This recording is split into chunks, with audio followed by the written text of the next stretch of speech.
qué. Francisco, ¿cómo estás? Buenos días. Muy buenos días, Sinaloa. En la mesa de los noticieristas saludo a Milton Rojo. Milton, muy buenos días. Muy buenos días. A Javier Cabrera. Javier, muy buenos días. Buenos días a la Victoria. Bueno, pues hay varios temas que platicar en esta mañana, pero me llama la atención pues lo que fue la temática nacional fuerte, ¿no? El fin de semana, Morena quiere un caballo de Troya en el INE, acusa a la oposición.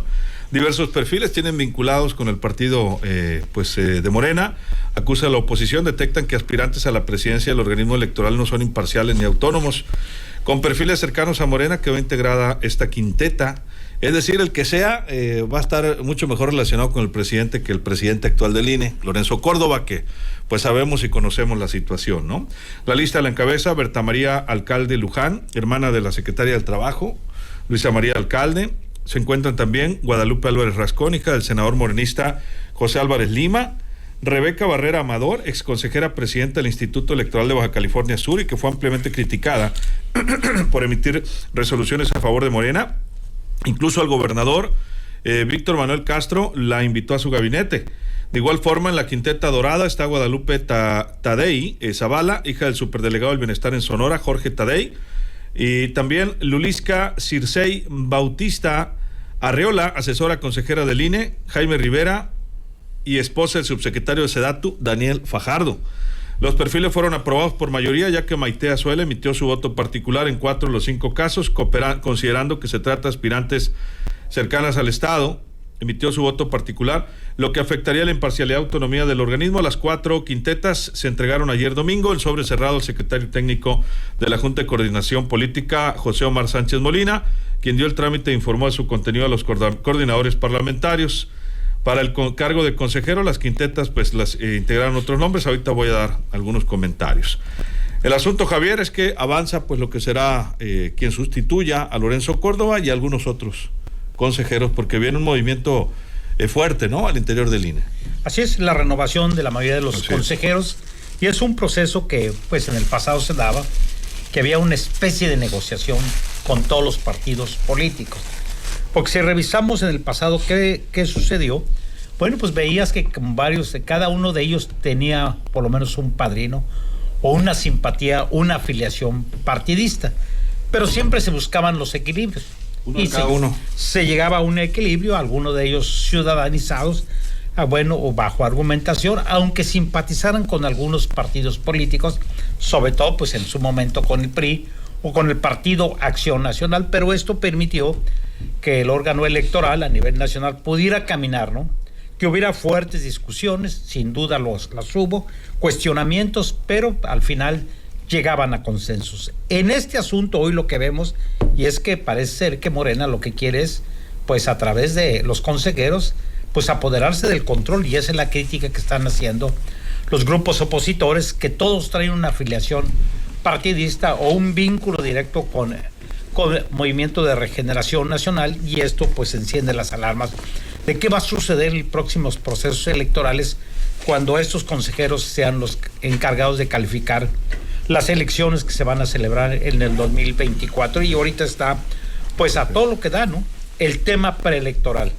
Cuando no son las corcholatas, vemos hoy nuevamente el órgano electoral que ha habido grandes marchas a favor y en contra de que este organismo no sea modificado, pero bueno, así está establecido el proceso de cómo vas a elegir los consejeros, y bajo ese esquema, pues Morena en este momento, que tiene casi todo el control nacional político, bueno, pues se dice que se va a despachar con la cuchara bastante grande. Javier, Milton, ¿tu punto de vista? Sí, estamos viendo esta parte de los procesos de renovación del INE y esta lucha que se ha hecho desde el régimen presidencial hacia el órgano electoral. Entonces, primero se intentó hacer, pues obviamente la reforma, no se pudo. Después el plan B, que ahorita está frenado en la Corte.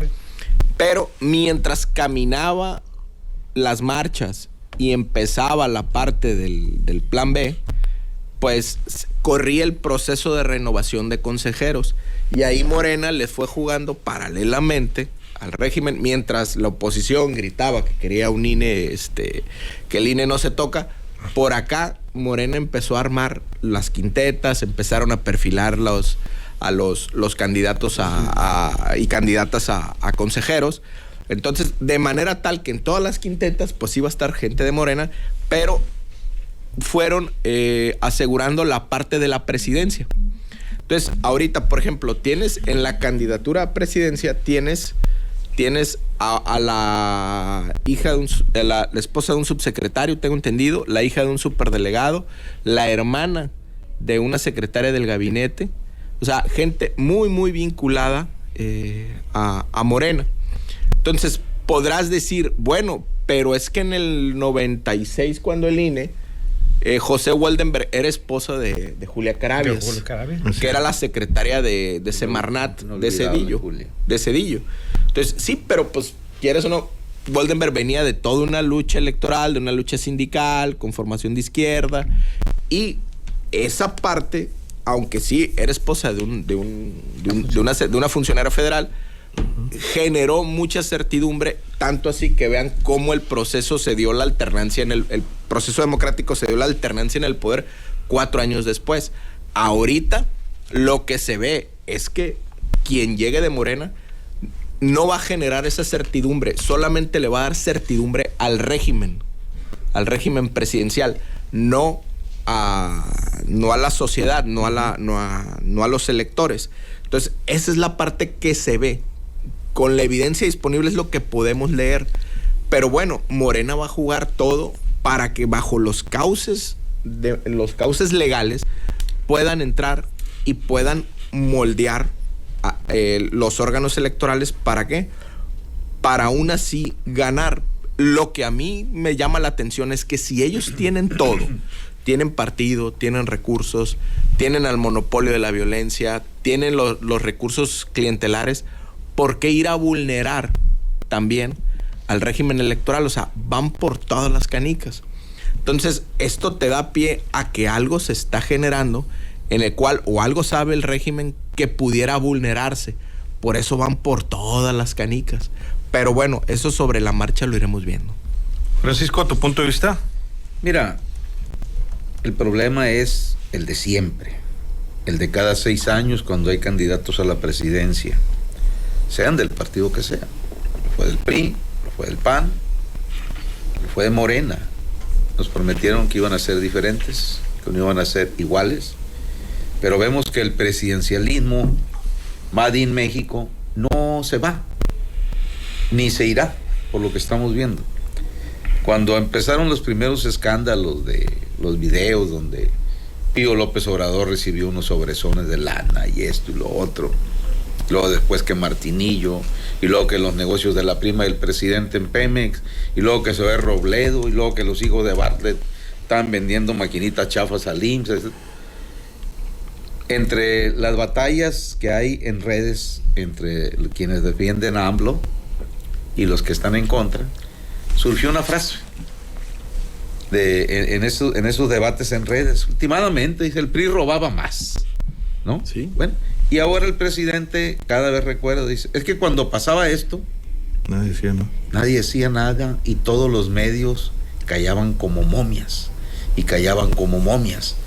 Es decir, es una manera de decirnos el presidente, sigan callados, ¿no? Sigan callados. Sí, pero no, porque sigue pesando esa imagen presidencial, esa imagen de campaña de que no iban a ser igual las cosas. Si alguien ha llegado con un poder de base electoral, con una fuerza, ningún presidente llegó con esa base, es Andrés Manuel López Obrador. Por lo tanto, las expectativas son muy altas. De hecho, cuando arranca esto, yo recuerdo que el entonces senador por Sinaloa triunfante, Rubén Rocha Moya, hoy gobernador, dijo, me da miedo todo esto por las expectativas que hemos generado. Bueno, al paso del tiempo estamos viendo pues que el espíritu no de Juárez, bueno, sí de Juárez, porque Juárez, si no se muere toda historia en la presidencia, duró como 13 años, no me acuerdo cuánto, hasta que lo envenenaron, pero el espíritu que más se asemeja en Palacio Nacional es una mixtura entre Luis Echeverría Álvarez y, óigalo usted, lo que dice López Obrador, el innombrable Carlos Salinas de Gortari.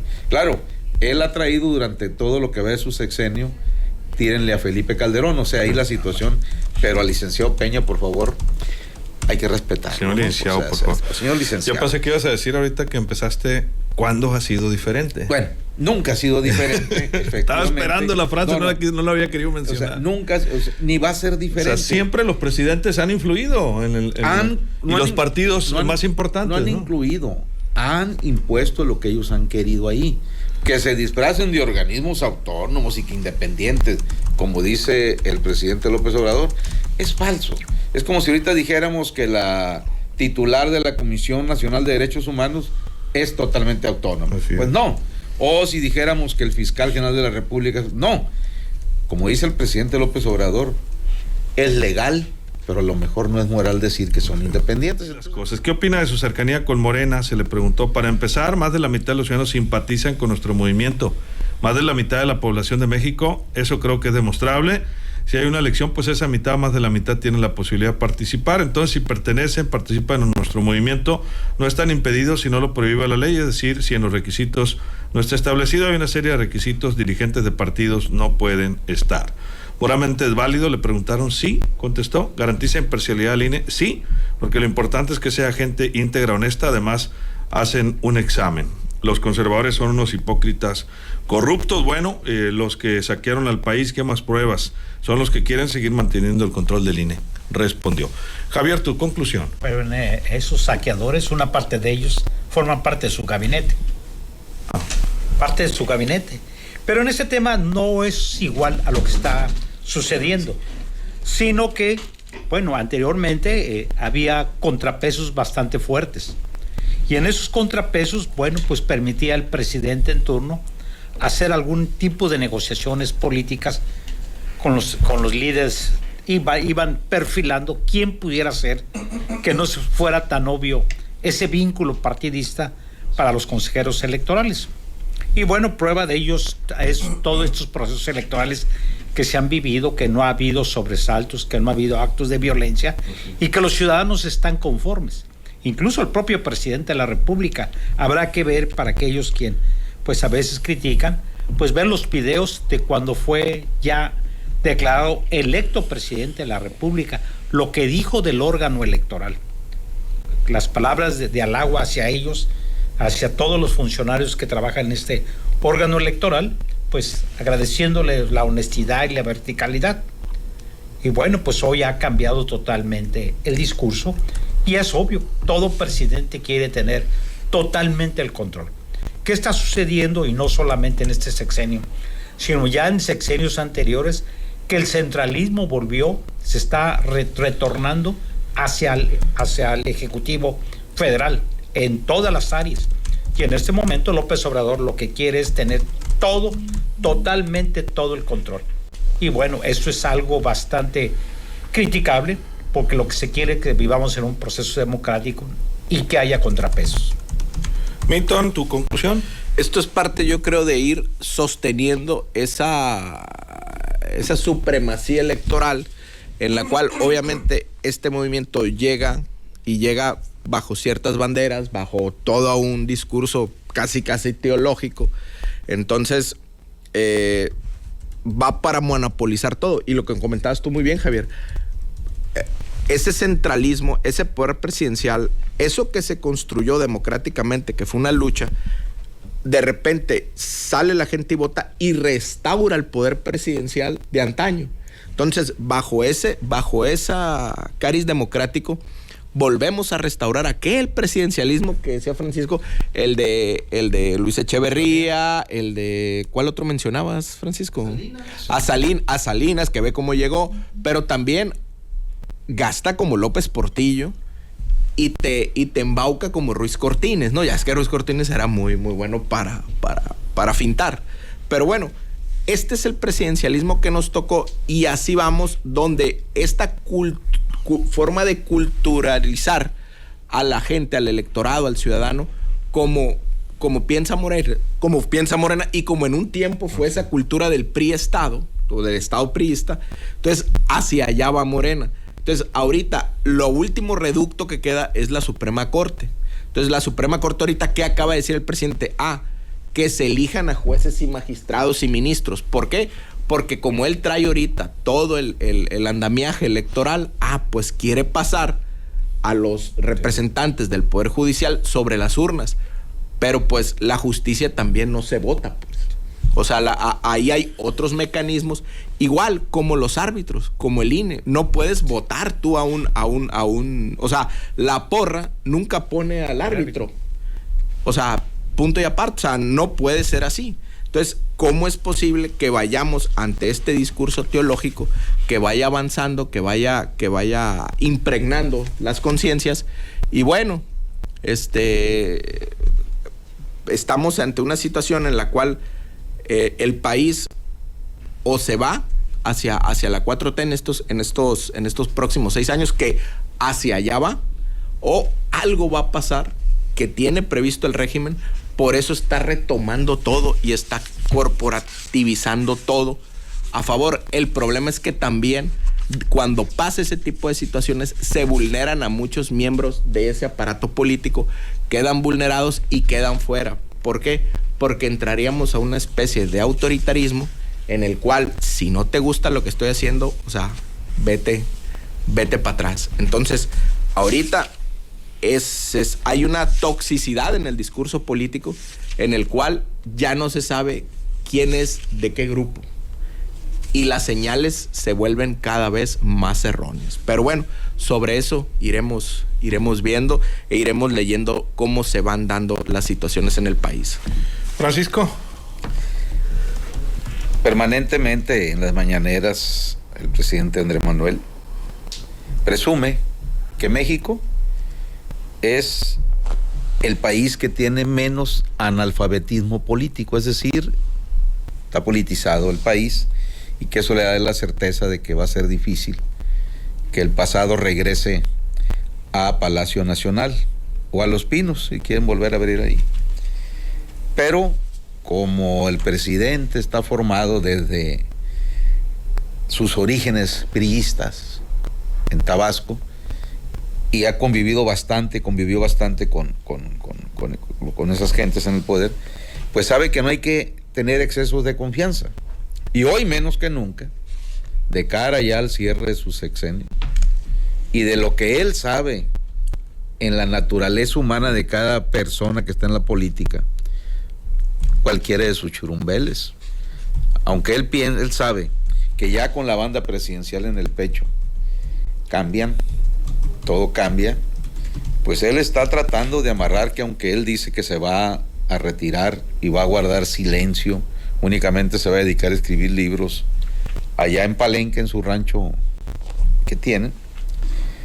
Lo que da risa y llama la atención es que entre más se aproxima al cierre de su sexenio, él va dejando una especie de testamento político. Ya dijo que él tiene un testamento político, pero poco a poco va diciendo frases que tiene que repetir el que anda en campaña, etcétera. Pero yo creo que no. Yo creo que no tiene la garantía de que sus 3 principales corcholatas le garanticen eso que él dice. Y ahí es donde un jefe de gobierno como él debe de poner mucha atención. ¿Cómo sería Claudia si la dejo? ¿Cuál sería su equipo más cercano? ¿Cómo sería Marcelo? ¿Cómo sería Dan? Y a partir de ahí, el que se equivoca, se equivoca. Y lo digo porque aquí en Sinaloa, pues vimos en varios casos que hubo equivocaciones y después no se la acababan o acaban. Pero bueno, ese asunto de ellos. Por lo pronto, el presidente López Obrador, que le conoce al dedillo todo esto, dice: exceso de confianza no. No tengo amarrado el Poder Judicial, pero bueno, lo voy a vapulear para lo que se ofrezca mientras yo me meto por acá. Pero es muy sencillo. Se supone que todos los partidos políticos tienen representantes el día de la elección y que cada quien se lleva la hoja de los votos que se depositaron. Entonces uno puede decir, ¿para qué tanto brinco estando el suelo tan parejo? Sí, pero hay algo que hasta la fecha todos los partidos políticos no respetan, y por lo que vemos no van a respetar: los llamados topes de campaña. Ahí, en esas que no son letras chiquitas, ahí entran millones y millones, no de pesos, a veces de dólares en una campaña presidencial que nadie sabe, nadie supo. Y para eso, ¿quién sirve? Pues tener el control del INE, tener el control del TRIFE, principalmente. Javier, 30 segundos. Mire, en este asunto de la sucesión, si piensas que vas a heredar y que el que va a llegar en lugar tuyo, sea hombre o sea mujer, va a seguir con esta misma política, bueno, pues esto habrá que verlo. Una vez, y la historia nos los ha demostrado, una vez que le colocan la banda presidencial al que es electo, pues él lleva su propio programa, su propia acción, y a veces busca cómo desprenderse de su antecesor para que no se diga que es manejado desde fuera. Recordar solamente uno de los casos más palpables, el caso de Salinas de Gortari. Salinas sin duda terminó su sexenio con una gran fuerza política, a pesar de todos los problemas que tuvo, que le matan al candidato, el levantamiento de armas en el estado de Chiapas. Bueno, pues todo el mundo pensó que el haber inclinado por Ernesto Zedillo, que algunos dicen que era la única opción en esos momentos que tenía, que se veía el hombre más débil, pues hay que ver que sí se atrevió a llevar a la cárcel a su hermano. Hizo un rompimiento bastante fuerte. ¿Por qué? Bueno, pues porque el poder no se comparte necesariamente. Y también lo hemos visto anteriormente, cómo han ido sacando los presidentes en turno, cómo iban sacando a sus antecesores como embajadores. A Díaz Ordaz lo sacó Echeverría, sí. Lo mandó a España, aunque no estuvo mucho tiempo, porque pues hacía críticas bastante fuertes. Una de ellas, a pesar de que no se metía mucho en política, Díaz Ordaz, cuando le preguntan de política, él les dice a los periodistas que no quiere hablar del tema. Y un periodista hábilmente le pregunta: ¿y cómo sigue usted su vista? Porque traía problemas de vista. Dijo: ando bastante mal, dijo, con decirle que yo veo 2 presidentes. Al otro día ya estaba en España, que no duró mucho tiempo. Muchas gracias, Javier. Buenos días al auditorio. 30 segundos, Milton, nos vamos. Sí, recordemos lo que hemos comentado acerca de aquel mensaje que le mandó Porfirio Muñoz Ledo al presidente López Obrador. Hey, los pactos que tú hagas con el crimen organizado no los vas a poder heredar y no te los van a poder respetar. Menos ahorita, vean ahorita cómo está el tema en el Capitolio con la cuestión del fentanilo. Quien llegue va a tener que cambiar los pactos. O sea, independientemente de ese centralismo, de ese poder acumulado que hay, no lo vas a poder heredar. Y lo que va a pasar en el posobradorato es que el Departamentito de Estado, dijera el otro, el Departamento de Estado, va a decir: hey, a ver, los García Luna de la 4T. Y el Ejército, que es una corporación, va a decir: aquí no nos volteen a ver. Y van a tener que voltear a ver al Poder Civil. ¿Y quién es el Poder Civil? Los gobernadores. Los gobernadores que hayan dejado rastro de alguna situación es la que posiblemente el Departamento de Estado podría requerir. ¿Y cuáles van a ser las señales? Las visas. Pero eso sobre el tiempo lo veremos. Muchas gracias. Francisco, 30 segundos. Por cierto, Cabrera, ahorita que decía lo de Díaz Ordaz y Echeverría, si tú le picas al YouTube y buscas una entrevista del grupo Clio de Enrique Krauss con Echeverría, ya expresidente, te vas a sorprender con qué cinismo cierra esa entrevista el expresidente Echeverría, burlándose de Gustavo Díaz Ordaz. Dice: me platican que en los últimos días o posteriores al destape, al rasurarse todas las mañanas el expresidente Díaz Ordaz, él mismo se refutaba ahí, se reclamaba por tontejo, y suelta esa risita que tenía Echeverría. Bueno, así es el poder presidencial es difícil que alguien lo quiera compartir, es decir, la banda presidencial ya en el pecho, como decía don Pancho Galindo Ochoa, es una magia. Entonces, sí, tú me pusiste, tú me llevaste, pero ¿sabes qué? Ahora el presidente soy yo. Oiga, ¿pero qué? No, señor, nada. Vámonos. Así es, esto no va a cambiar tampoco, ¿eh? Llegue quien llegue a la presidencia. Pero, por ejemplo, si llega Claudia, ¿cómo vas a frenar la inconformidad de un Marcelo Ebrard, que bueno, sería la segunda vez o la tercera vez que piden la oportunidad presidencial? Primero con Manuel Camacho, bueno, luego cuando si la él, última, ¿no? Ya se quedará de brazos cruzados, yo lo dudo. Igual, Ricardo. Efectivamente, entonces se va a poner esto porque nada más alcanza para uno o para una Matarile y Leirón. Y bueno, mando un fuerte abrazo y muchas gracias allá al kilómetro 68, allá con el tocayo Francisco Sánchez. Ay, Luis Alberto. Ahí a la vera de la carretera, a la entrada a Palmitas o al lado contrario al Potrero de los Sánchez. Ahí está el kilómetro 68, aquí por la costera. Una carne asada, esas de ranchos, mira, de asador. No que a la plancha y esas tonteras, y no. De rancho. Échale. Con la tortilla, el frijol caldudo, el chiltepín, la cebolla, café de olla, tortilla recién hecha, salsa de esa fresca, de la que quieras. No, la verdad, y atendido ahí, como no tienes una idea, por toda la raza y su esposa, su equipo. Saludos a Doña Güera, ahí por cierto, nos aguanta Doña Güera. Y tú sabes, Luis Alberto, que a la vera de la carretera, donde llegan traileros, está bueno. Hay que llegar. Igual, un saludo también para allá, para el restaurante El Miramar, allá en La Reforma. Gracias, doña Blanca, por chiquearme. Estos días me chiqueé y le dije, ¿me podrá hacer una sopa de codito? Le dije, sí, cómo no, me dijo. Y ahí me tienes comiendo sopa de codito y despuesito una machaca de camarón, mi hermano, doradita. Gracias, Francisco. Muy buenos días. Gobierno, hijo. Bueno, buenos días, Sinaloa. Gracias. Bueno, así nos vamos a despedir. Muchas gracias, Francisco. Gracias a todo el equipo. Y quiero mandar una felicitación, también con muchísimo gusto. Muchas felicidades a Lisbeth Martínez Soria, de parte de su abuela María Saldaña. Un fuerte abrazo en Seferino Paredes, nos dice. Fuerte abrazo a Lilibet Martínez. 10 añitos está cumpliendo. Muchísimas felicidades y esperamos que haya regalo. Así nos despedimos. Soy Luis Alberto Díaz. Que la pase de lo mejor.